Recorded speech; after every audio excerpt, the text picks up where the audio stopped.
Hey everybody, welcome to another episode of Podcast Beyond. Episode 34. I am Greg Miller filling in for Christopher Roper.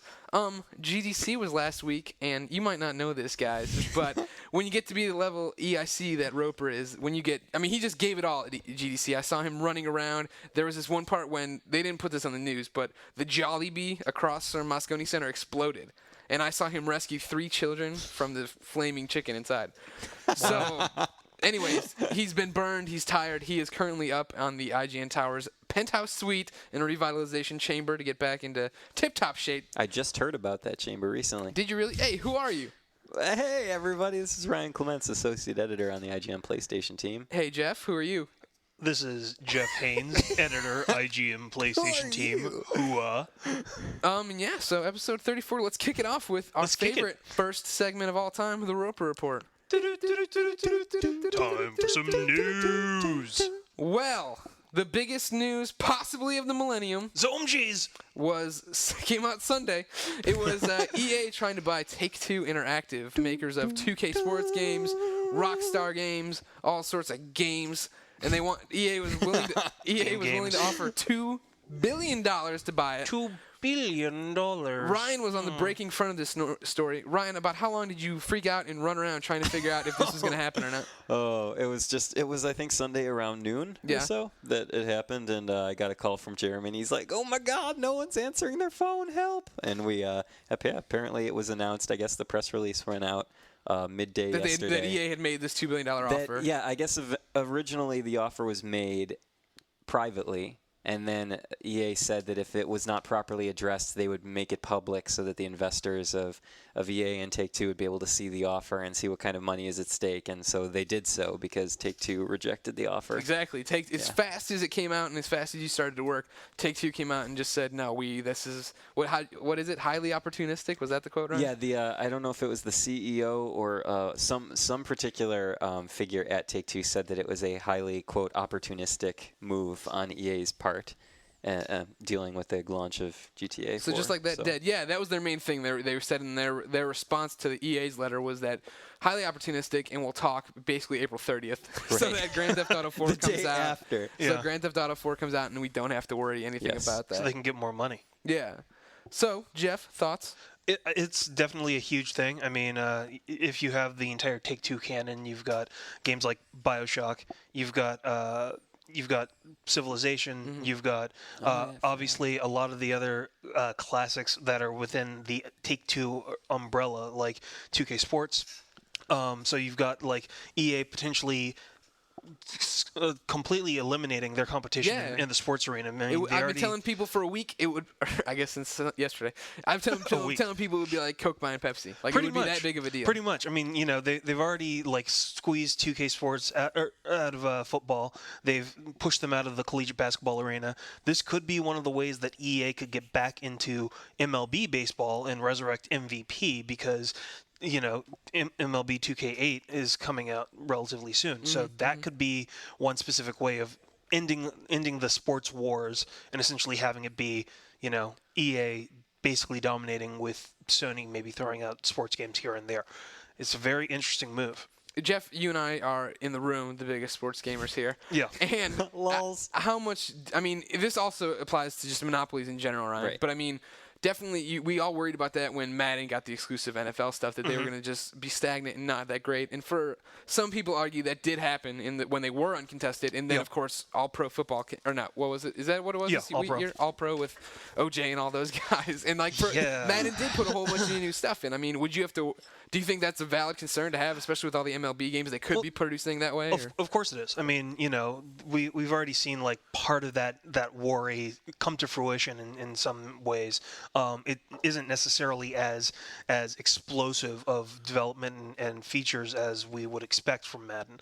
So if you all of a sudden have EA controlling practically everything, where you've got, obviously college football season, regular football season, basketball, baseball, all these sports basically getting wrapped up into one thing, the innovation might not necessarily be there. You might have little elements or little chunks basically being produced or elements borrowed, and both teams from maybe Tiburon and 2K Marin or Visual Concepts or whoever happens to be in that umbrella, like collaborating to make possibly one of the best sports games ever envisioned. But whether or not that would actually happen in the short-term period would be really, really hard to tell. I mean, that would probably be 2-3 years down the road before you got that classic title that made everybody go, this is what it should have been. But even then, there's no guarantee you're going to get it either. Ryan, Yes. you've said on multiple occasions you hate monopolies. I like the board game Monopoly. Why don't you? Oh, I love the board game. Why do you It's hate just building hotels? When it comes to actual companies, competition always spurs creativity, I think is generally the consensus. So that when you have a company that dominates the market, well, because it's good for the company, it's bad for the consumer. Sometimes, not always. It really depends. But essentially you get someone who they just are pumping out stuff to make profit. And since they don't have any competition, they don't have to innovate or do anything special with it. And that's the good thing about competition with companies, is because the consumer always wins. They get to select the best product. So I'm not saying that's going to be the case here, but sometimes when you have a company this big, that's the trend that you start to see. Right. Word. So, what else happened? What else happened? Another breaking news story. It came out at 1:15 a.m. California time. What's going on Phil here? Harrison, Executive Vice President for Sony, is gone. He is, What? As of February 29th, he is a free agent on the world job market. And anyone from McDonald's or Walmart This can is pick him up. madness. I know, it is crazy. This is Sony. I like what you did That there. was horrible. Yeah. It was a terrible pun. Well, I was leaving it up to somebody, and nobody helped me out. Yeah, So I'm I, not had- going to help you with that. I had to give myself my own Beyond. I started Beyond? to say this Yep. is, Yeah, well, Okay, wow, these were great references. Ryan, how big of a deal is this Phil leaving? I never got a chance to meet with him or talk with him in an interview, but I always, as a consumer, I thought he was a fantastic, very eloquent speaker. Yeah. I always loved hearing his keynotes and hearing his presentations, so having him leave is always a downer, especially when you lose such a great personality for the company. And I'm assuming a good businessman too, because it seemed like things were going very well. So I'm surprised. Phil's a nice he's guy. leaving. As a person, I mean, it's hard to. It's being a spokesperson in general is so much just. I can't say anything, so I will try to rephrase your question into saying something that sounds like. I mean, I understand that just being part of the business. So I mean, he was a cool guy though. I mean, anytime he was tall. well, Bald. yeah, but he was also Tall he'd and also bald. been in his position for a very, very long time. 15 for years one. he's been with the company. And obviously you might want a different challenge. You may have a family decision that you want to take, or there could be any number of different reasons as to why Phil decided to leave. So it's But not- the Xbots are launching their rocks right now, saying that he's getting off a sinking ship. Basically, Of course Yeah. they are. But the thing that is a little bit interesting is it makes you wonder, in a way, almost how home is going to. Makes you wonder. Right. It makes you wonder what that means for home and Little Big Planet, because those are two of the projects he really championed. Oh, And yeah. even though we know that they're still working on them, they're still being developed and everything. Phil was one of the ones, especially at last year's GDC, who came out and went, "Here you go. We have home. Yeah. We have Little Big Planet. These Gaming are gonna be 2.0, right? Gaming 2.0. Gaming 2.0. These are going to SingStar and everything else. I mean, you have all these SingStar. but you have all these things that are basically being developed in the UK for Sony worldwide that were kind of like his pet projects, and now it's almost like who's going to trumpet that? Yeah. Who's going to go out there and push for those? So neither of you got my reference I just sang, though? Really? Well, the who? Really makes you wonder. The Stairway to Heaven? That's the Yeah, line. no, I got it. No, It you just- didn't. Yes, And No, she yes, you- I did, especially because I've been listening to Mothership for the last couple months. Yes, I've gotten Okay. that. Okay, I believe you. Sure Anyway. you do. Yeah, so Phil leaves. Biatch. What happens? Who knows? Meh. That's my reaction pretty much. They'll just get another talking head in there, and I'm sure we'll be okay. No, Wow. it's true. No offense to Phil. It's not like he came around here all the time showcasing games and stuff. Or Well, we he saw is him kind of busy. I mean, we saw him once a year at some event where he just said something. Here's a cool game. he is the head of Sony worldwide, or was. Whatever. For me, I always thought Jack was the go-to guy. When Jack spoke, I listened up, and he scares me still. Yes, because he reminds you of the guy. He reminds me of Ben from Lost. He does look just like him. Don't lie. Oh, fine. Okay, So thank what you. else? What else? What else? We had some Rock Band news. Portal, still alive from the Orange Box. Going to be joining eventually the Rock Band downloadable pack. But this week, It's 9 Inch Nails week. Do we have any fans in the room? Yes, obviously. All right, tell me all about these songs. I actually haven't even heard what they are. You are the perfect drug, the perfect drug. Thank you, Ryan. Right on. Yeah, there's that and a bunch of other crap I've never Sweet. heard of. So, Yeah. And then up next, That'd be Persona great. 3 is That coming to wasn't PlayStation even the 2. song that's coming out. I just started it singing isn't? it. No, that is. It would be funny if it see, wasn't. I didn't even know that it was 9 Inch Nails week, but now No, Well, I'm see, really, the, really big, excited. the big news was that last week, while we were at GDC, they released Weezer El Scorcho from Pinkerton. I see. Arguably Weezer's greatest album. Did I Very peek You're on that one? excited about that. I'm very excited about it. And Anyway, I've I not didn't mean been to cut happy. you off in your last piece of news, though. You're talking about Persona. Could you say that Oh, again? yeah, Persona 3 coming to PS2. Yes. Well, the updated version. I knew you'd know about it. That's why I didn't FES. write any much information on this. Yeah. Jeff, yeah. So apparently it's just an expanded version similar to the things we see in games like Kingdom Hearts, like, Final Mix and stuff. Well, they're adding a second disc that has new personas, a completely new storyline, and some other things that people have been waiting for from the Japanese version of the game that they are hoping would be exported over to North So American would you shores. say this is also good because a lot of people, including our very own Database Mike, Database Mike. has not been able to find a copy of the game because it just sold out everywhere. So would you say this is good because now they can pre-order it and get a copy? Potentially, although who knows whether or not they'll actually be in extended quantities, just like the original Persona 3. I mean, I wasn't even able to get Persona 3, and I reviewed the game. So when you get to something like that, it's a little bit tricky. It's kind of hard to tell whether or not it's going to happen that way. Now, So- Jeff, there were no achievements in Persona 3. Why would you want to buy a game you already reviewed? Because it's freaking awesome! What? Whoa! I remember those days. We'd buy games because they were good. Play Yeah. through 'em. There was no and now you're achievements. jaded. Now I'm playing Avatar. Now you're Playing Turok for accomplishment, so when home gets involved, I have trophies. There you go. Jeff, Yeah. like I said, I remember the days when I used to like to buy games, but nowadays, with cell phones and iPhones and iPods and Ryan Clemence's, Oh, God. I don't know what's coming out anymore. Wow. Can you help me? I think I can, Greg. As a matter of fact, I believe I have the official IGN list of upcoming PlayStation software on all 3 platforms by the IGN editors. There you go. There's going to be a lucky 7 games coming out across all 3 Sony platforms this week. The PS3 is getting Lost Planet Extreme Condition, Lost Via Domus, and Turning Point Fall of Liberty. Oh, the PS Lost game is coming out. Supposedly it's coming out. Is anybody else not like? First off, Lost. Show of hands. Who's Lost fans in the room? I used to be. I'm an ex-fan. Okay, well, let's just say that you still enjoyed it like I do. I'm really, really worried about this game because absolutely. they heard told us anything. nothing about it Yeah. forever, and then like in January they're like, here's a hands-on and it's coming out in a month. You're like, what? Really? Yeah, I haven't heard anything Seriously? about that game at Have all. you heard Hill talking about it? Yes, and I saw it. I went to WonderCon this weekend and they had it playable on the floor. Those textures, man. These are some bad character models, I would say. Like Hurley looks And they only terrible. have like Ouch. a few of the voice talents. Oh the yeah, actual like they have most people, and all the it's main not characters. even the main characters. Yeah, the main That's- characters are that's a little completely made up. worrisome. I did Yeah. quotes, and of course no Air one saw quotes, that. yeah. Yeah. Off some air quotes. The PS2 is getting Heavenly Guardian. Never even heard of that one. And the PSP is getting Blocus Portable Steambot Championship, Puzzle Guzzle, and perhaps one of the greatest portable games of all time, Patapon. Bye, Patapon. Buy it, get it, own it, love IGN it. highly endorses the Yes, product. I of don't think. Patapon. I mean, there's no read for discussion. We won't even Exactly. save it. We'll- Ryan, we'll do you have just- a pick of the week song? no. No, there's no, pick of the week. Pick of the week. By the way, two fans, I cannot get the levels to not peak, so I'm sorry for the few times tonight when your speakers blow out, but whatever. Anyways, totally Patapon is what you should buy on your PSP.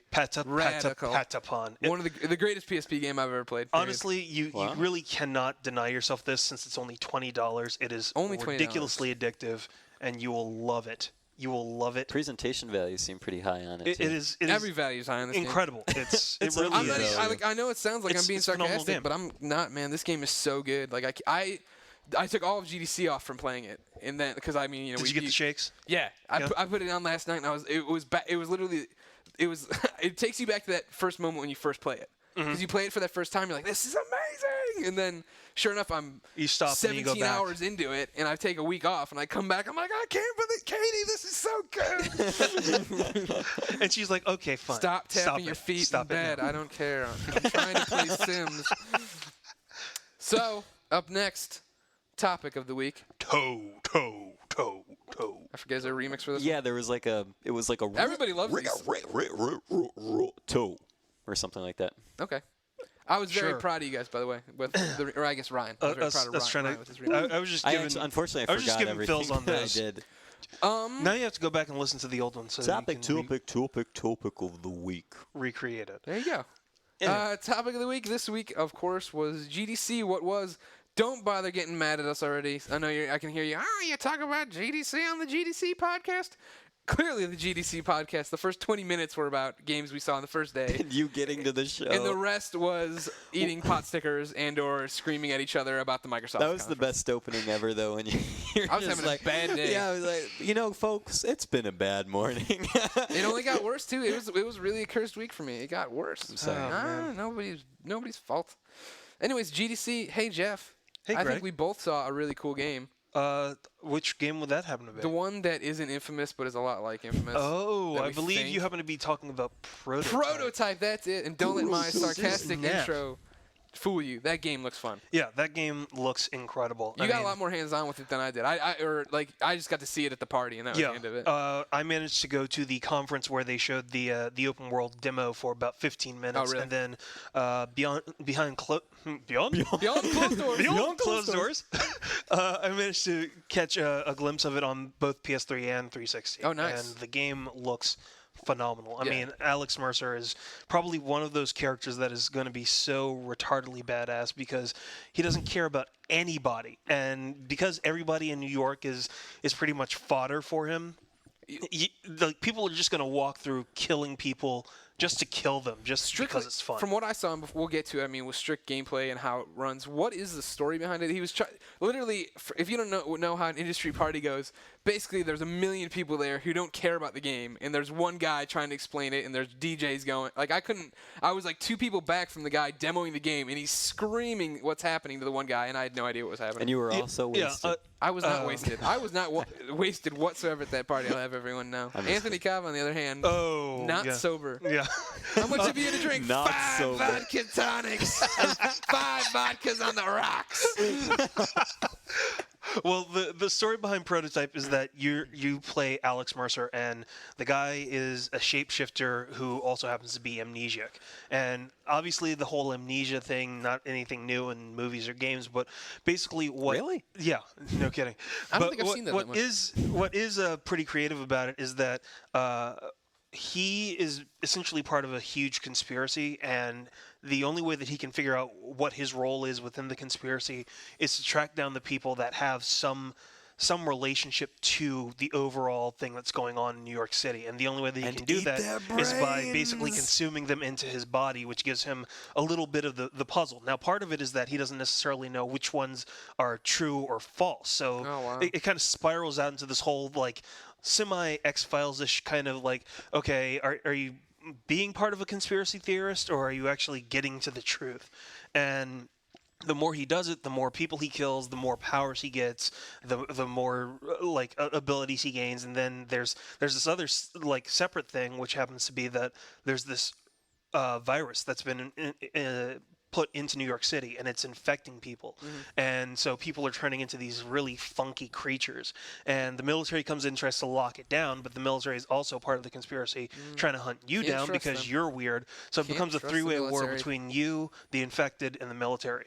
I love infected zombie type plot lines. But it's not zombies. They're just like weird alien creature infected still good. freak things. So Still yeah. good.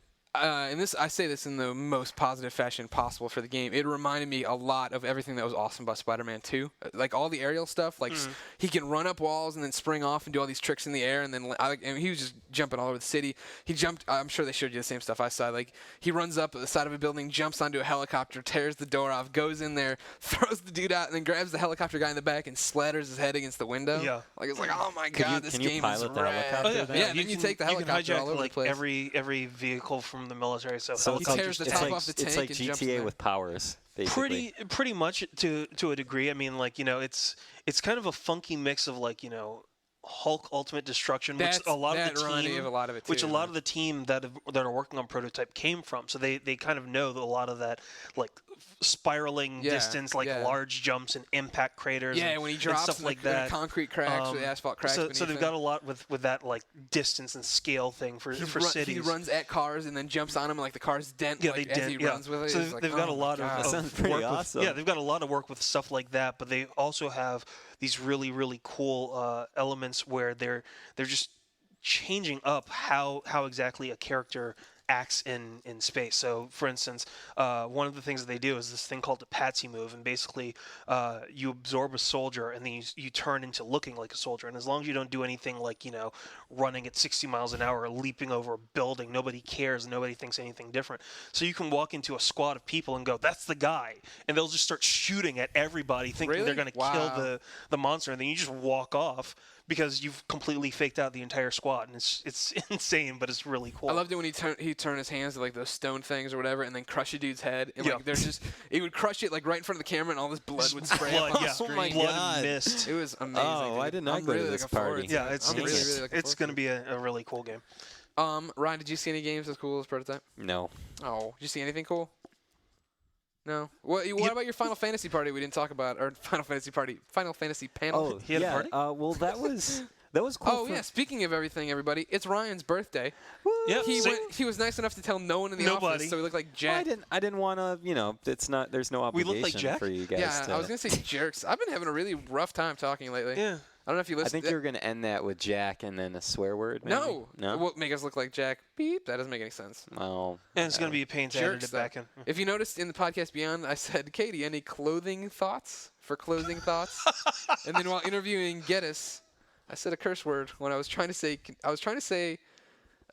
continues or something like that, and I said another word that begins with C. Whoops. Are you serious? Well, not the for cock-a-doodle-doo. Oh, okay. There we go. Okay. Anyways, yeah. So yeah, your Final Fantasy. It was the technology of Final Fantasy. Yeah, it was the technology of Final Fantasy. That was more interesting for me because, as you guys probably know, I've only been in the industry for about 7 months, so I haven't been able to see much of those kind of presentations. So this was like a cool presentation because it was like this massive get-together. Everyone had a headset with the broadcast English translation of the presenter because he was giving the presentation in Japanese.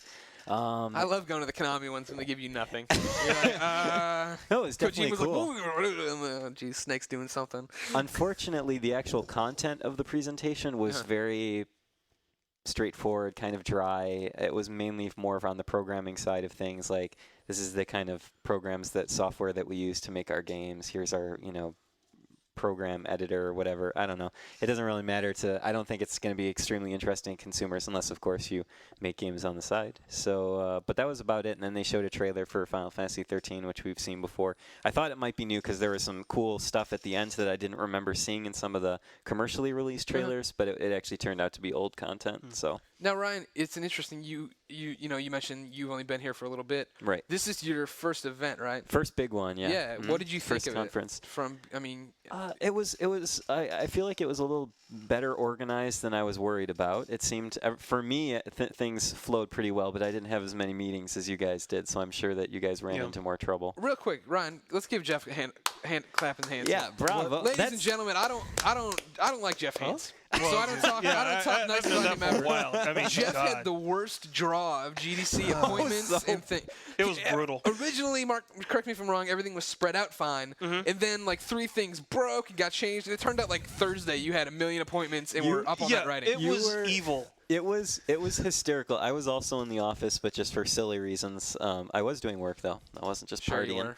And Jeff Haynes it was the most hysterical experience for me to be sitting at the desk behind him because he was just cranking these articles out. Like he wrote up like 4 or 5 articles in like a 2-hour period. It was these 5 were pieces, yeah. complex 2-page like interview style things with pictures and video. Yeah, it was. And like every once in a while he'd just be like, and then he'd be like, and like his keyboard would go, and I'd just be like, and he's like, read the next one.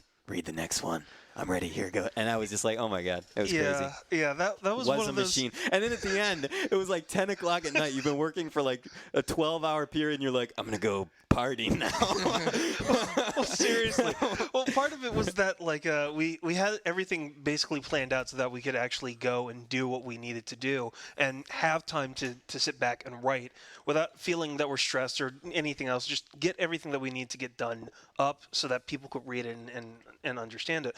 And part of the problem is 3 of the games that I had, Pain and both Bionic Commandos, had Don't let me forget to talk about Bionic too. Yeah. I thought that game looked awesome. Definitely. Both, like all 3 of those had technical issues during the scheduled times that I had to go see them. Along with the fact that a couple of the interviews and other schedules that I had Only we can hear it. were pushed off and rescheduled and realigned. So there was just this one part where I got in at about 9 o'clock in the morning. I didn't leave till about 7 o'clock, and I hadn't written a single story for the entire day. And so it was basically what Ryan described. I just had to sit down and crank faster than I felt so bad for you. I was like, I'm sitting here thinking I have a lot of work, and this dude's cranking out articles like it's his job. One after one after one. It was my job. Like GDC is supposed to be like the most calm conference for us. I mean, as far as where we all go, like DICE obviously usually is even more quiet, but that's only for like 2 people. But yeah, I mean, like that day I came in, like after my final event, I went to see an Uncharted post-mortem, which was very interesting and it was cool, but it wasn't like news or anything. The only thing they really said that I've never heard before was that Nathan Drake was based on Johnny Knoxville, and they had nothing. So I came in and I'm literally just BSing with Pear. I'm like, should I write this up? He's like, yeah, why not? I'm like, yeah, why not? Nothing else to write. And like Jeff's like, ranking things out, and everyone's like, are you okay? It was still so funny that you went to a party afterwards. You're like, all right, I'm out. I needed something to blow off like a little steam for a little bit because I was fried. Well, bravo. Yes. And back to it, though. Bionic Commando. How awesome does this stuff look? Bionic Commando looks really, really good. And the cool thing about it is that the 3D one is coming along incredibly because of just a lot of the stuff that they haven't been willing to show us. And so they actually started showing some of the different zones. They've changed up some of the visual treatments. They've gotten a lot more lens flare, a lot more color gradients, new textures, depth of field, particle effects, just a lot of stuff that is really bringing this world to life and a lot more of the zones. And what's really cool is there's some stuff, including some of the things that they showed, which we couldn't talk about, that Nathan Spencer, another Nathan, will be able to actually do in the middle of a game to dispatch all of the enemies. So it's really, really looking good. The thing that kind of took more of my attention was Rearmed, which is the remake of the classic, because not only do you have 2-player co-op online and offline, you've got a VR style mission game akin to the Metal Gear Solid the franchise, where whatever you do, once you actually find them and access them in terminals, will unlock items and secrets and whatever that actually translates back to the normal campaign mode. So you can do the VR missions not only to post high scores and just go through them, but you unlock other stuff that helps expand the standard experience. They're using the same engines. It's visually just striking. It's gonna be awesome, and it's coming soon. It's coming in May. You can read. How much better does that sound for everybody? What just happened? For listeners who don't know, and I hope it shouldn't ever pop up for you guys. Keep your fingers crossed. Yeah, keep your fingers crossed. You can hear me, right, Ryan? Yeah. Yeah, I just dropped out the mic so we don't have the room noise in our headphones. Oh, wow. Sorry, guys. Now it sounds a lot better, right? At least we're isolated to each other. Awesome. Now I'm happy. I suddenly felt like some sort of alien just put like a giant glass dome around this. It sounds this so room. much better now because I'm like, this does not sound right. It had all the mics on. There you go. Yeah, this has changed nothing have for to do you this readers. all over We're again. done. No, we're done, readers. We're not talking about anymore. So yeah, and then here's one thing on GDC before we left. Not a lot of Sony news. Very depressing. Yes. Especially to be now capped with Phil leaving, because last GDC was the one where I thought they turned it around and they gave us the blueprint for how they're going to kick butt and come back. And then I don't even want to bother trying to bleep anything. But I mean, Phil came out. He said Gaming 2.0. He said home. He said Little Big Planet. He said let's do it. I'm ready. And like here we are a year later, and none of that stuff is out. I mean, it's like, oh. Well, it does make you wonder. I mean, like a lot of it, and this is what happened when I had the Steinberg interview. He was pretty much saying that Sony's game plan for this year's GDC was just to let their partners make the announcements, and they were going to hold back. Now, part of that could be because they're waiting to hold back for their Gamers Day, which should be coming up relatively soon. Yeah, it's the other part, sometime, right? yeah, the other part could be just that they're waiting to just roll stuff out slowly over the next couple of months because they know that they've got a lot of really, really big games that should be coming up. I mean, they're looking at GTA 4, and they specifically mentioned GTA 4, Metal Gear Solid 4, like things that are going to be really huge, along with their first-party games. They mentioned Gran Turismo 5 Prologue. Mm-hmm. So they're looking at some of the larger games that are going to be coming soon.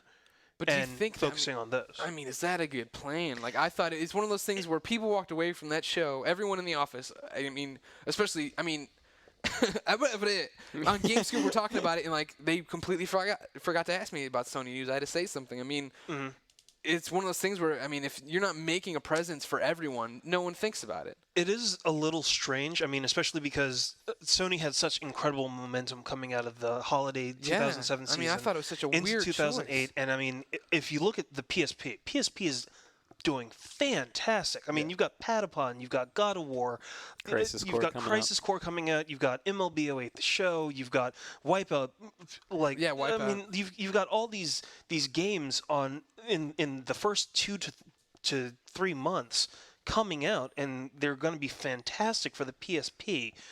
And the PS3 is starting to actually like widen its own gap, and all of a sudden you're just the first conference you get. Keep in mind nothing? though that this is you said yourself that this isn't something that Sony generally stresses, and they have way more attention, way more detail in their is it Gamers Day?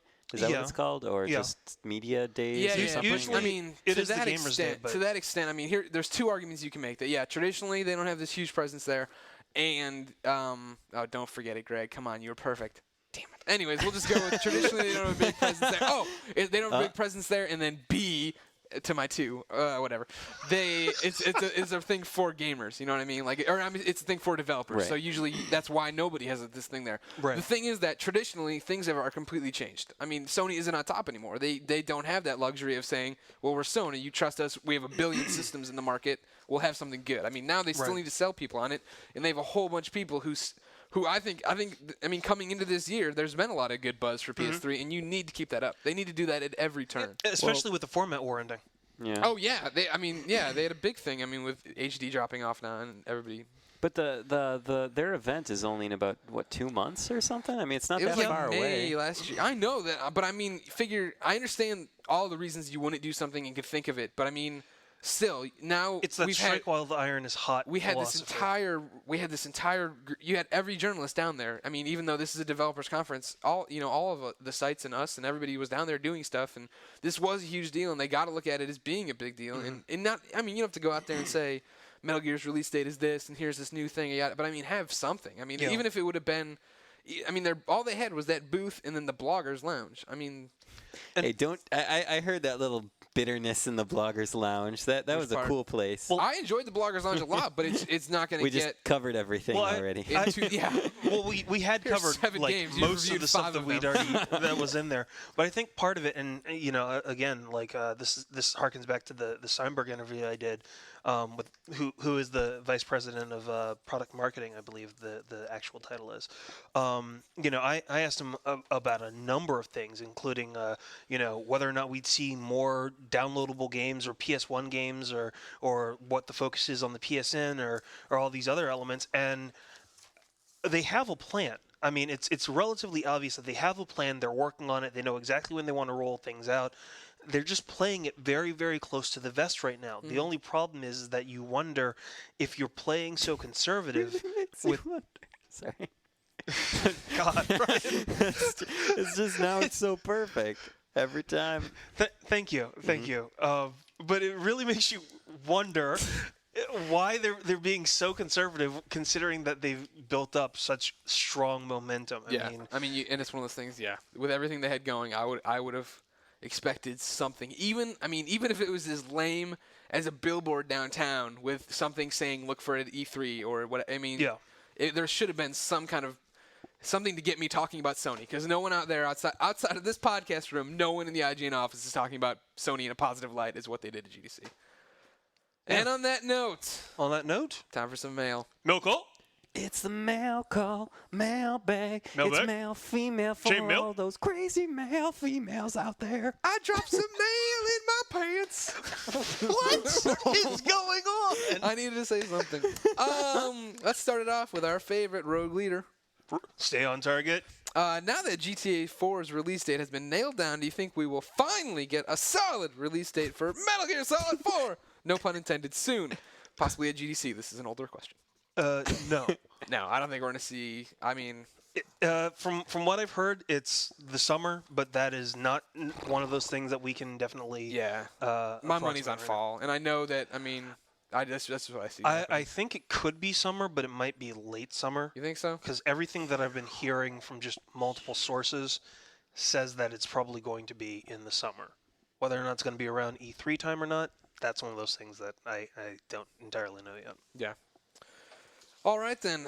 2779 says, and this is something we need to harken back to 2 weeks ago when I wasn't on the show. Back. Well, actually, he says who win in a fight, Superman or Goku from Dragon Ball Z? Goku. Anybody know anything about Goku? Another Superman versus question? Right. I'm going to have to quote an extremely obscure anime self-made Excellent. fan video Good work. called This is Otakudom. Okay. And say, and this is a quote from them, this is not my work, but the quote is, if Goku's so cool, why is he always dead? Ooh, Because burn. it's true. Here's the thing about Oh, snap! I was very upset that question wasn't held for when I was Beyond. Beyond?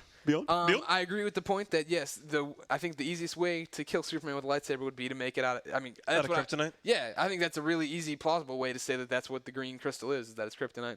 Then you have to work into the factor what solar system they're in, if there is a yellow sun or not, stuff along those lines. But chances are, when any of the two good guys cross over, they're going to realize they're fighting for good and be friends eventually. So could a There Jedi... are dark Jedi. Oh, and the other thing, of course, is that Superman is vulnerable to magic. So does the Force count as magic? Who knows? We're not here to judge. We're not going to judge. But there is also Goku are... magic? Is magic natural? There also are Because dark the Force Jedi. is just a natural, natural entity. Yeah, I guess you have to summon demons and stuff for magic, right? Not necessarily. Summon demons or some stuff like that. I'm not a magic expert. Anyway. I just watched that Fox show where they told you how to do all the tricks. Remember? Oh. Who wants to With be the a magician? mask guy? That's Yeah.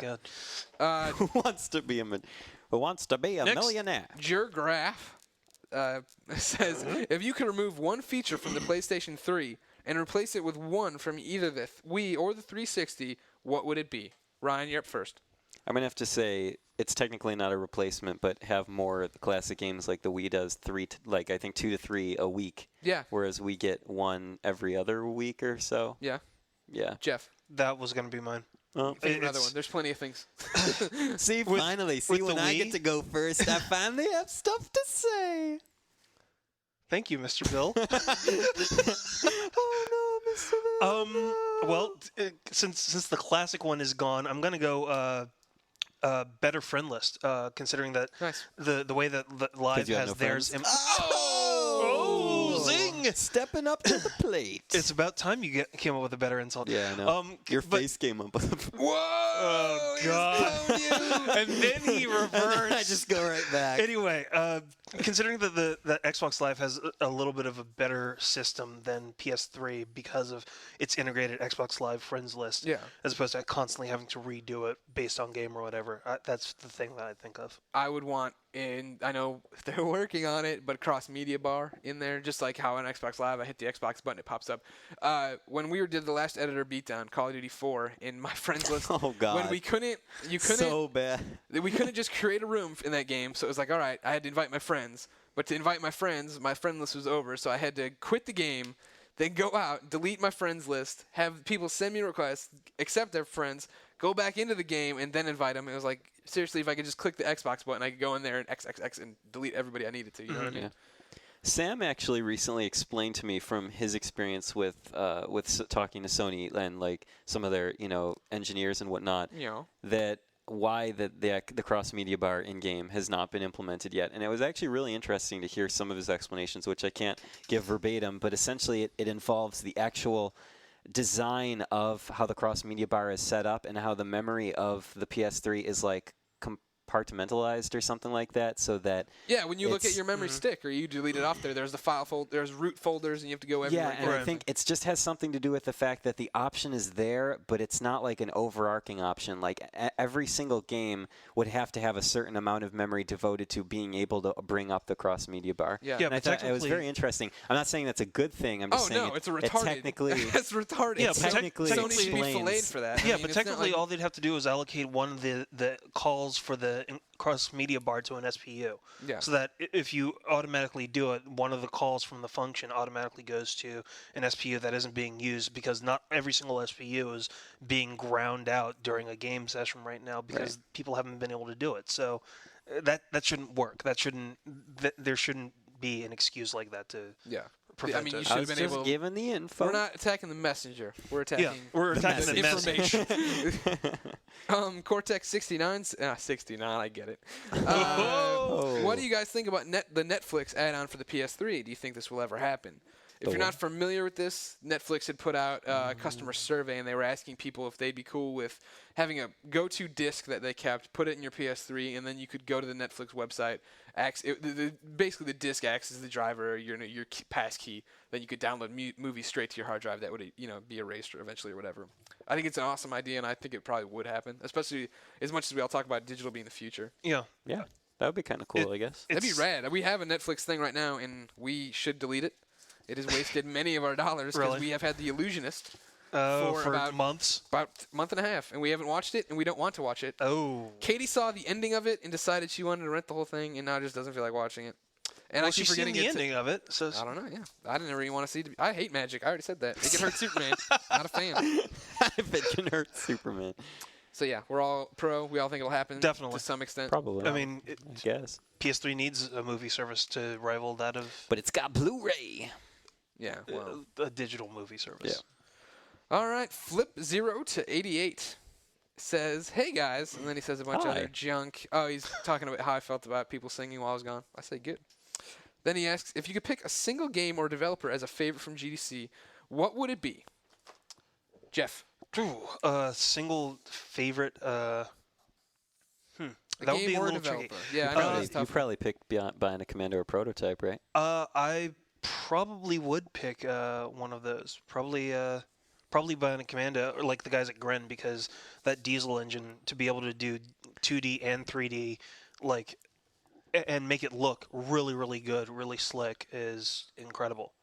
Ryan. Apparently, Crisis Core was at the show for like 5 minutes or Really? something like that. I guess they swapped out the one PSP that had Warriors Orochi, and then like the last day they really? put Nice. Crisis Core on it. So if that were the case, I'd have to go with that because I do love Square Enix. All right. But, you know. My pick, and I'm just gonna do this when we talk about something we haven't already talked about because I did love Prototype. Hold on to your hats, everybody. Jeff, you're having a hat. Hey. Grab your hat. There we go. God. Oh, if only this is a video podcast. SingStar. I'm back on the very excited SingStar train. I went to a couple events for it. They didn't have any really good news or knowledge about it, but I mean, it was definitely got me excited again to think about downloading all that stuff and playing. I almost lost my hat there, Greg. I know. Well, if you remember, I started to get negative on SingStar. Yes, you did. But then I It's gonna be sad, remembered Greg. that there's no way to integrate songs into Rock Band really that I download. So I was like, keep doing a creative set list? No, thank you, jerk. The Day Jerk Prince says, do you think any major PS3 games will be delayed, like Final Fantasy 13 and other first-party titles? I do think games are going to get delayed. Yes. All right. Simple answer. There you go. I Next always question. prefer a delayed game over a bad game, though. I think that we all have to keep that in mind. As bad as it is for business, it's always better if they... I mean, I think, unfortunately, I'm going to have to quote a Nintendo icon, but I don't know if it was Miyamoto or someone who said that a bad game is always going to be bad, but a good game is only delayed for a time, and then if you work on it more, it becomes good, and you can always have that good game. Yeah, I'm not knocking hope. delays. You I hope, mean, if because it comes out sometimes- better. Well, Yeah, because I'm not sometimes saying you it's can always delay the it. case, Yeah, because sometimes but- you can delay it. wishful and ruin it. thinking, yes. The Prince goes on to ask, which game, and remember we're the PlayStation podcast because this factors into this question, I think. Dope. Which game do you think would sell more out of Grand Theft Auto 4, Gran Turismo 5, Resistance 2, and Killzone 2 for this year? Knee-jerk reaction, I think, would be GTA 4, but I think it's gonna. I think the fact that It'll it's on split. 360 is gonna. I think PlayStation numbers will be way down because of that. I think it'll depend on exactly what the GTA experience is going to be like on PS3. because I think depending upon if it's like substandard to the 360 version, it's not going to sell that well on the PS3 versus a proven entity like Resistance or something that people have been looking forward to like Killzone, or proven entity like Resistance or Gran Turismo. Yeah. Those two would sell a ton. Yeah. Do you think Killzone, people are kind of hit or miss on possibly. You think? I mean, I think something that would play into it. Obviously, GTA's Xbox thing. I think is gonna have way more people, especially people who've never had that opportunity before. Like, I mean, you know, PS2, you bought it there because it came out first, no matter what. Gran Turismo 5, is that, you think, a niche title? There's not. There's a ton of race car fans. Don't get me wrong, but I think first-person shooters. Yeah, it's definitely not really a mainstream experience because it's so technical, right? Well, yeah, it is very technical, and some people might not necessarily get into it, but it is also one of those games that is just beautiful. Oh yeah, it looks great. Talk about showcase for your system. If you're looking to showcase what it can do, there you go. So then, I mean, if it's down to Resistance 2 and Killzone 2, in my process of I'd say elimination, Resistance. I think Resistance 2, because I think what's going to happen with Resistance is it's going to come out and it's going to have all these amazing features from what we've read and been told. I mean, and if all that comes together, I think you're going to get Insomniac now. You're going to get your casual Halo player to be like, oh, that sounds pretty cool. I'm totally sold on Insomniac as a studio now that I've played Future and all those other crazy games like the first Resistance. Games. Ryan, this question goes to you as editor-in-chief of IGN.com. HBGuy311 asks, will you hire me? I don't know. I guess you have to send in a resume. Probably not. Yeah, probably not. If you're asking on a forum. Flunky44 asks, will the PSP, and Jeff, this should go to you, will the PSP play any major role in MGS4? It's been rumored that you can control the MK2 with the PSP. Do you guys have any solid information regarding this? As of right now, no. I mean, there have been a couple of rumors as to exactly how that would work. As far as we know right now, it's primarily 6-axis controlled. Yeah, that's their big thing that they're pushing. It's a 6-axis motion control setup for the Mark II, but there isn't necessarily a PSP PS3 integration yet. Hopefully we find out more about it, and hopefully that's going to be relatively soon, but we don't necessarily know.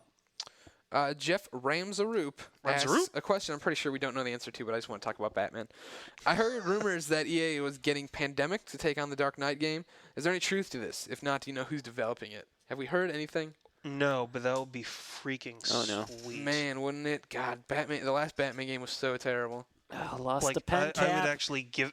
I would really, really respect something from Pandemic in the Dark Knight. I love DC Comics, as I'm sure everybody knows, and so far the EA's track record with them has not been well at all. Superman Returns, Batman Begins, Catwoman. Oh my God! But Batman Begins had such a great idea. Catwoman was awesome. You're an idiot. Are you high? This is why we give you the bad games review. Here's a good one from N0UHAD. Had. What's more innovative, Spore or Little Big Planet? I'm gonna say Little Big Planet. Little Big Planet. Creating really cool levels in a snap. I mean, Spore's awesome. Creating a character and taking him through his evolutionary life cycle. But we've created characters and we've lived lives with them before, haven't we? There have been level builders too, though, for a long time. But have they ever been this simple? And this you can real time physics and awesome textures and awesome. I think that it's more the potential accessibility of Little Big Planet, which is going to make it somewhat more innovative, only because of the fact that depending upon who happens to have it, they can create whatever it is that they want versus something that is going to be very cool where you can design and tailor make your own organism, but you're still essentially in that world doing that same thing. And that's almost like, an apples and oranges kind of an argument because they're both going to be very, very creative and both innovative. But I think the ability for people to basically go, here's my goth theme because I like goth, or here's my sports theme because I like sports, or here's whatever. And then you can do all of that within this level is going to be really, really creative. Yeah. I'm obviously on board with Little Big Planet way more than Spore, but I for the sake of argument, I just thought that Spore is doing a lot of similar things in the same direction as what Little Big Planet is doing in its direction, in terms of like character creation and like civilization type management and then level building and platforming. So I don't know. I think both of them are doing very different things. All the demos I've seen or people looking at it, especially at at DICE this year, they had some stuff up on the PlayStation blog where they were demoing it to normal just people who weren't gamers, you know what I mean? And they Normal people, They got not behind it, they journalists. understood it, and they could use the tool set immediately. Like, I mean, you remember trying to make SimCity on the PlayStation 1. Like, nobody who wasn't completely dedicated to that was going to sit That's down true. and go through all that crap. Yeah.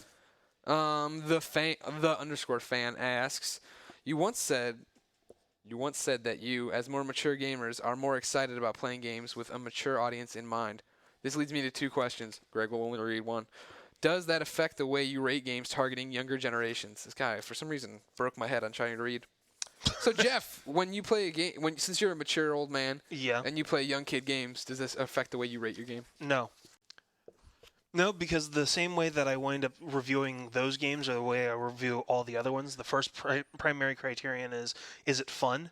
And then everything else is based off of, the game mechanics and how they're implemented and whether or not it winds up working well for the context of the game and whether the visuals are good or the sound quality or all the other things that we wind up worrying about for every other single game. So the fact that it happens to be for a kid or for an adult or somewhere in between has absolutely no basis for me.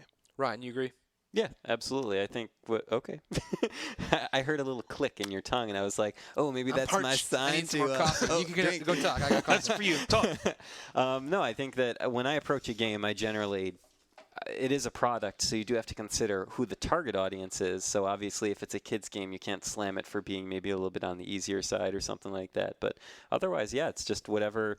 I think all of us are very open to different kinds of games, different target audiences and age groups, and that's exactly what it is. It's just a product that you have to review. Games that are geared towards younger audiences are pretty clearly geared towards younger audiences. I mean, he goes on to ask here a little bit about if a game has simple puzzles because it targets younger audiences, would you hold that against it? I mean, No. Like when I played Buzz, I was playing Buzz Jr. Robo Jam. Like obviously that was easy, but I mean everybody faults Uncharted for all I had to do was open my little manual and I knew what the puzzle I had to do. That's a completely different game than what I mean. Well, the biggest one that I remember that was not recent, a kid's game either. Right. Oh, it's totally the biggest one that I remember that was relatively recent was Alvin and the Chipmunks, and part of it was like if you supposedly move up the difficulty level, you should have a harder time, or there should be something that changes exactly what the gameplay experience was like, and it didn't. So it's almost like, where's the challenge, even for kids as they grow up and they're getting better skills, to even want to replay that game were they so inclined and they like that game? There isn't one. So that's where you possibly find yourself critiquing something as a gameplay mechanic or a puzzle mechanic. Word. Oh, my bird. Ow. Pseudo51979 asks, with the news of Metal Gear Solid Essential Collection, does this officially kill a Metal Gear Solid 4 limited edition or collector's edition that will launch alongside Metal Gear Solid 4? No. I say no as well. Oh. No. What do you say, Ryan? Wait, I just wanted to ask real quick, did we answer both of the questions from that previous one? Because the guy was like, yeah, I said Greg I'm only wanted- going to... Oh, okay. No, he didn't say that. I said that. Oh, I was okay. adding in Greg, but I tossed in the second part, which was Exactly. simple. Okay, anyways. No, totally not. They can still easily do it. Well, I think the primary reason why they're doing this is to catch people that might not have actually played through any of the games up on the series, so that when 4 comes out, they have a full-on context of what's going on. And more than that, it's almost like it's a service to the fans and the people that have supported them for so long. That's primarily it. You gonna play through them all again? Probably. Yeah, me too. I'm really excited for it, and I've played them all already. The only downside that I see is that it doesn't have every single extra that all of those older games had when they re-released them. Help me out. Does 3 have, or was it? Does it have the old NES games ported over like that?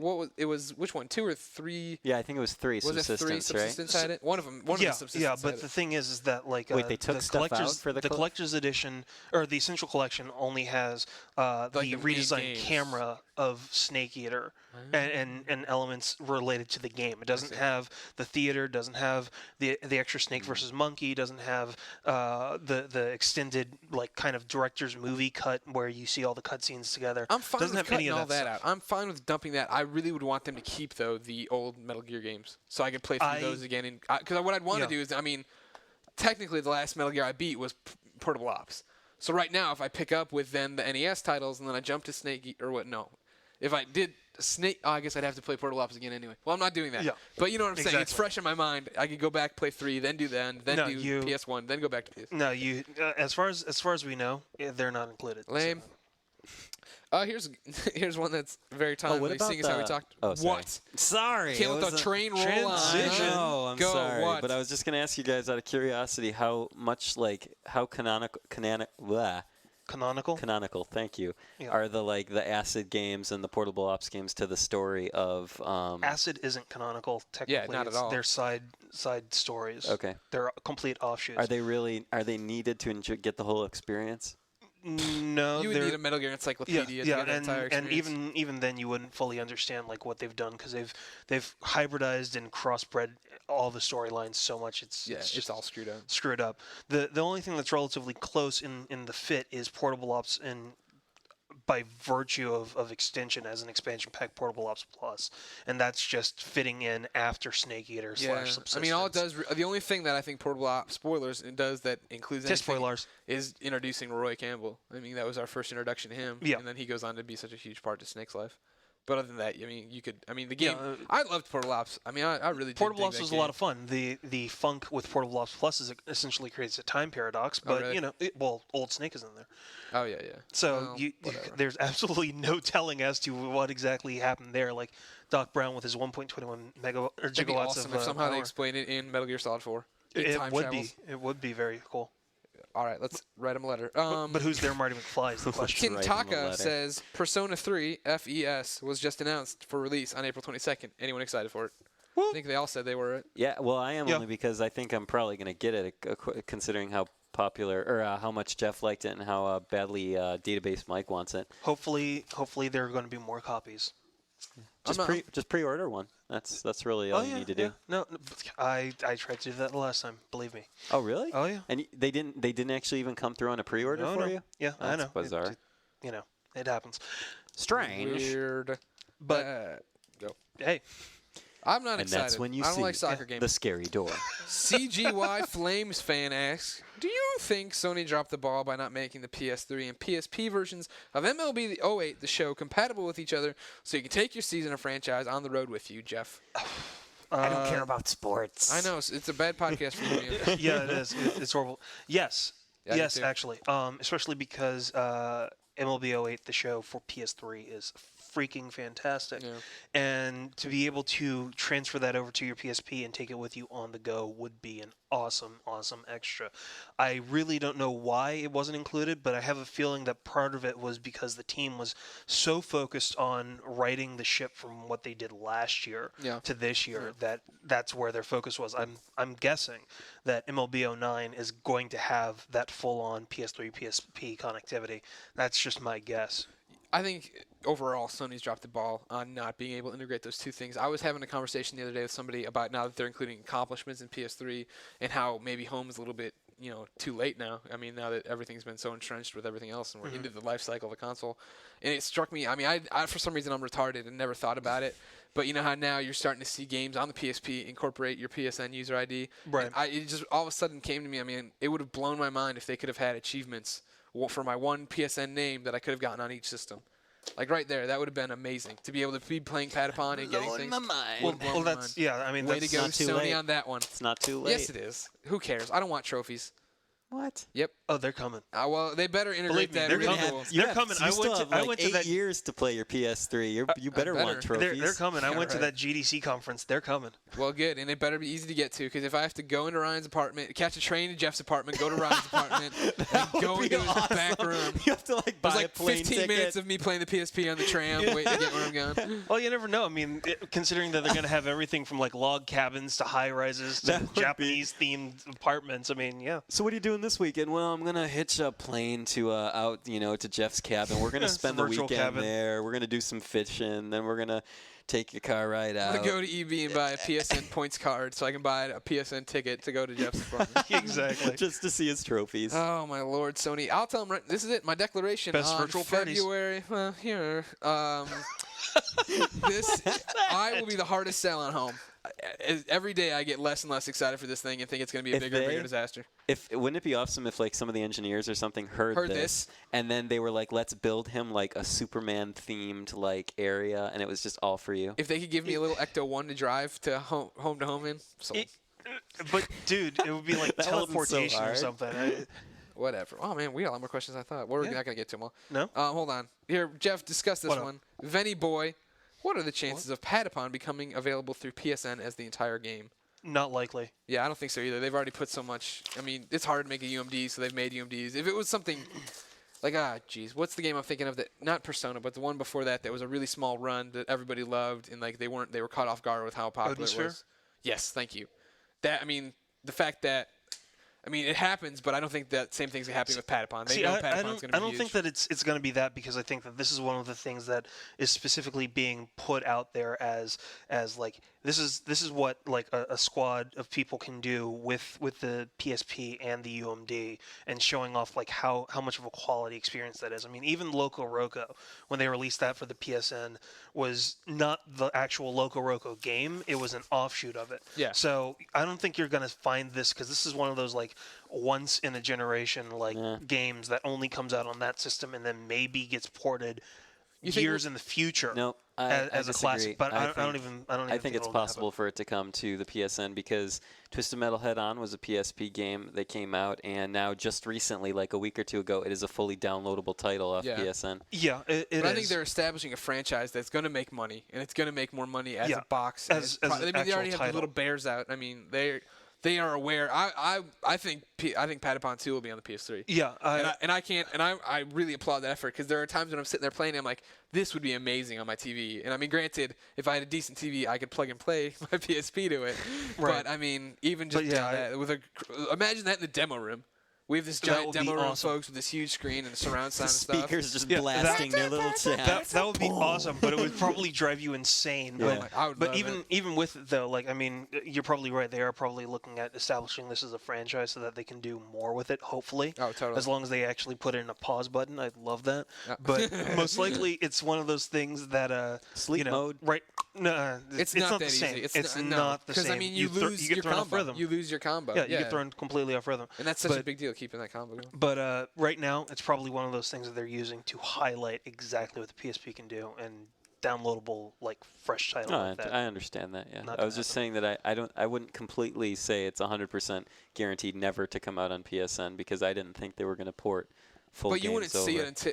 See, I think it would have to be down the line. Yeah. No, I'm just saying. Well, we're with you. We understand. Yeah, when did Head On come out? That was like years ago, It right? was a launch title. Yeah, so I'm just saying that it's a possibility. All right. We're done with the mail. It's over. Oh, Killed okay. mail. Mail called End of mail. Around the Room is up next, Ryan. This is your segment. You champion. Around the room. Ryan, put the glow stick down. Ryan, you get to host this one. Oh, I always really? forget. We never do this one. No. Okay. Go ahead. You're in charge. Well, here it is. It's IGN's PlayStation Teams Around the Room. I put too many plurals on that. So for me, I am going to be playing Puzzle Guzzle next. That's the next thing I'm going to be reviewing. Fun. So that'll hopefully, ideally, be mid probably this week. Probably in the next couple days, you'll see that as soon as I can get my builds. And as for what I am doing, I just beat Call of Duty 4 last night. What'd you think? For the first time. I was not entirely a huge fan. Really? Of the game overall, the story, or what? No, actually, the story and the presentation were pretty rad, I think, even though I was still a little uncomfortable with how forcibly it puts you into a modern political mindset. Yeah. It's just like, hey, you're in the Middle East and you're killing people and stuff. Like that was, I know that, I understand that's what war is, and they're trying to make it a very visceral experience, but it's striking, It's, when you're playing a historical game, that's one thing, because you're kind of like reenacting the past. When you're imagining your grandfather shooting somebody, Nazi in the head, you're right. That's cool. Okay, I'm not saying that it's good. I'm just saying you've been separated. There's a degree of separation there that kind of buffers you from that trauma, so to speak. I did air quotes again, but nobody can see. They know. Exactly. I think the thing that bothered me most, I don't know, I think it's because I haven't really played Call of Duty games in the past, but I sucked at it. I died so many times to the point where I was so furious that at one point I just had to turn I almost threw the controller down. I just had to turn it off and stop. I remember distinctly 3 portions of that game where I would sail along fine, and then there would just be these huge jumps at these missions in difficulty. Right off the top of my head is the sniper mission. You've carried the captain back to the hill. You're waiting on the helicopter. You're outside the Ferris wheel. I was there, so right? pissed. Yeah. Yeah. Katie was next to me, and I'm just screaming obscenities. She's like, "Why don't you stop playing if you hate this game?" I'm like, "I love this game. It's just this thing, and then you're coming at me." So yeah, that's what I've been doing. I guess I'll just go to Greg and go around the room. My next game I counterclockwise. will be reviewing is Chess Master: The Art of Learning on the I PSP. thought someone else was doing that. That's you? Nate I thought did, that was Roper. Nate did the yeah, I got it dumped to me somehow. But not that Go it's, figure. Not that it's a bad game, just that the fact that Roper always has a million things to do. Right. Yeah, Nate had reviewed another Chess Master game on the Xbox Live, but this is different from what I understand. And I'm playing Patapon, of course. Cool. Jeff, how about you? Well, tomorrow is going to be Lost Planet. The review's going up, ideally. Yes, ideally it will be going up tomorrow. I love putting that in there because then that saves us in case it's like, oops. In case it doesn't happen. Friday, we are going to have our exclusive MLB 08 The Show PS3 review going live. Cool. With the other exclusive MLB 08 The Show for PS2 and potentially PSP going live on Monday. Very The biggest nice. trick is primarily finding time to squeeze in to play all of it because we just got review builds in last week. So it's very my nights are full of sleepless times getting up and constantly playing those and passing out and then getting back up and playing them again. Cool. What are you doing for recreation? Anything? There Or are is you no just working? recreation. There is none. I've got too many games that I have to work on right now. What's the last good movie you guys have seen? Real quick before we switch gears, I Sure. want to pimp the PlayStation channels as Dunham used to do back in his day before he broke his hip and could not do the show anymore. I love you, Jeremy. Anyways, there are two. This is really bad promotion. There are two hands-on tomorrow that I'm embargoed from talking about that I'm writing that are both PS3 and 360 centric, and they are somewhat big games. You should follow them. I'm pretty excited for both of them. Cool. However, Thursday, I believe, an embargo goes up for a huge game on 360 and PS3. So check the PS3 page. Screw the 360. Yeah. Sorry, what movies have we seen? Last good movie we saw, huh? Mm-hmm. I don't know. In theaters, anywhere? Anything? Yeah, anything. It springs to mind because I watched the Oscars last night, and it would be I Love Juno. I thought Juno was a great I got to flick. see that. I loved I it. heard it was really good. Yeah, I'm lame like that, though. I like pregnant chicks. What? That was... Wow! And with that... And with that, do we have an editor beatdown, or are we just moving to the song? Yeah, editor beatdown. You want to do one this week, Ryan? Throw the dogs a bone? Yeah, I could do it. I could do it Tuesday or Wednesday. Oh, what do I want to do? Oh, you got to do it in the editor beatdown voice. I will. I'm just thinking, we got to play the day there, right? Figure out. Yeah. I want to play Warhawk too, so screw all the Call of Duty kids. Oh, we're not going to do Call of Duty. Because I was going to say I finally practiced. Now I've beaten the whole game, so I know how to play. Do you really want to do Call of Duty? No, we don't have to. I really don't care about the kids who like Call of Duty. Sorry, kids. That's fine. Warhawk's a better game. Ooh. Jeff, Greg at IGN.com. Jeff is with me on this one. Greg at IGN.com. Send my real email. That's awesome. Yeah, I know. There's like some guy upstairs. He's like, where are all these emails? The original Greg at IGN. Wow. All right, seriously, pick a day. Tuesday or Wednesday? We'll go with, let's get it over with. We'll be able to go Tuesday. All right, Tuesday at what time? Tuesday. I'm writing on my date book here. Yeah. Tuesday. Do you prefer one or the other? No. You care? You still have to do it in the voice. I will. All right, you pick a time and then just say it in your voice. Go. So we'll see you Tuesday at 7 o'clock p.m. for Editor Beatdown. Some Warhawk we're going to be playing. It's going to be nice. Pacific Standard Time? Pacific Standard Time. Nice. Oh, yeah. Ooh, turn the fan. Ooh, put a little habanero. All right. Wow. So all you kids are always like, podcast Beyond, it's only 15 minutes. You don't talk about anything. The comments we're going to get now are like, why is this so long? It was boring. You guys didn't talk about anything cool. I hate what you. What about Pick of the Week? Is it Patapon? We already went over that, remember?